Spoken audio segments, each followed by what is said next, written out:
ಬೆಂಗಳೂರಿನ ಎಲೆಕ್ಟ್ರಾನಿಕ್ ಸಿಟಿಗೆ ಪ್ರಯಾಣಿಸುವ ಲಕ್ಷಾಂತರ ಟೆಕ್ಕಿಗಳಿಗೆ ಸಂಸ್ಥೆಯೊಂದು ಉಚಿತ ಮೆಟ್ರೋ ಪಾಸ್ ನೀಡಲು ಮುಂದಾಗಿದೆ.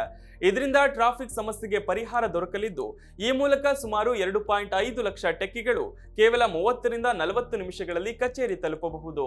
ಬೆಂಗಳೂರು ನಗರದಿಂದ ಎಲೆಕ್ಟ್ರಾನಿಕ್ ಸಿಟಿಗೆ ಹೋಗಬೇಕು ಅಂದ್ರೆ ಸುಮಾರು 2ರಿಂದ 3 ಗಂಟೆ ಬೇಕು. ಆದರೆ ಮೆಟ್ರೋದಲ್ಲಿ ಹೋದ್ರೆ 30ರಿಂದ 40 ನಿಮಿಷ ಸಾಕು. ಹೀಗಾಗಿ ಟ್ರಾಫಿಕ್ಗೆ ಕಡಿವಾಣ ಹಾಕಲು ಸಂಸ್ಥೆಯೊಂದು ಐಟಿ-ಬಿಟಿ ಕಂಪನಿಗಳ ಟೆಕ್ಕಿಗಳಿಗೆ ಉಚಿತ ಮೆಟ್ರೋ ಪಾಸ್ ನೀಡಲು ಮುಂದಾಗಿದೆ. ಆರ್ವಿ ರೋಡ್ನಿಂದ ಬೊಮ್ಮಸಂದ್ರ ಮಾರ್ಗದ ಯೆಲ್ಲೋ ಲೈನ್ನಲ್ಲಿರುವ ಐಟಿ-ಬಿಟಿ ಕಂಪನಿಗಳಿಗೆ ಕೆಲಸಕ್ಕೆ ಬರುವ ಟೆಕ್ಕಿಗಳಿಗೆ ಸಂಚಾರ ಮಾಡಲು ಸಂಸ್ಥೆಯೊಂದು ಮೆಟ್ರೋ ಪಾಸ್ ನೀಡಲು ಮುಂದಾಗಿದೆ.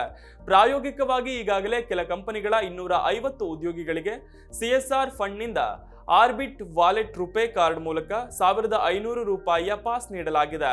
ಎಲೆಕ್ಟ್ರಾನಿಕ್ ಸಿಟಿ ಭಾಗದಲ್ಲಿ ಪ್ರತಿದಿನ ಸುಮಾರು 2.5 ಲಕ್ಷ ಟೆಕ್ಕಿಗಳು ಕೆಲಸಕ್ಕಾಗಿ ಸಂಚಾರ ಮಾಡುತ್ತಿದ್ದು, ಇದರಿಂದಾಗಿ ಎಲೆಕ್ಟ್ರಾನಿಕ್ ಸಿಟಿ ಮಾರ್ಗದಲ್ಲಿ ಟ್ರಾಫಿಕ್ ಸಮಸ್ಯೆಗೆ ದೊಡ್ಡ ಮಟ್ಟದಲ್ಲಿ ಪರಿಹಾರ ಸಿಗಲಿದೆ ಅಂತ ನಿರೀಕ್ಷಿಸಲಾಗಿದೆ.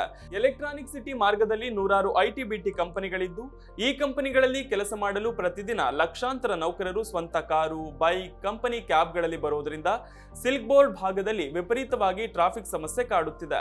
ವಾಹನ ಸವಾರರು ಗಂಟೆಗಟ್ಟಲೆ ಟ್ರಾಫಿಕ್ನಲ್ಲಿ ನಿಲ್ಲುತ್ತಿದ್ದು, ಇದಕ್ಕೆ ಕಡಿವಾಣ ಹಾಕಲು ಸಂಸ್ಥೆಯೊಂದು ನೌಕರರಿಗೆ ಪ್ರತಿ ತಿಂಗಳು 1500 ರೂಪಾಯಿ ಮುಖಬೆಲೆಯ ಪಾಸ್ ನೀಡಲು ಚಿಂತಿಸಿದೆ.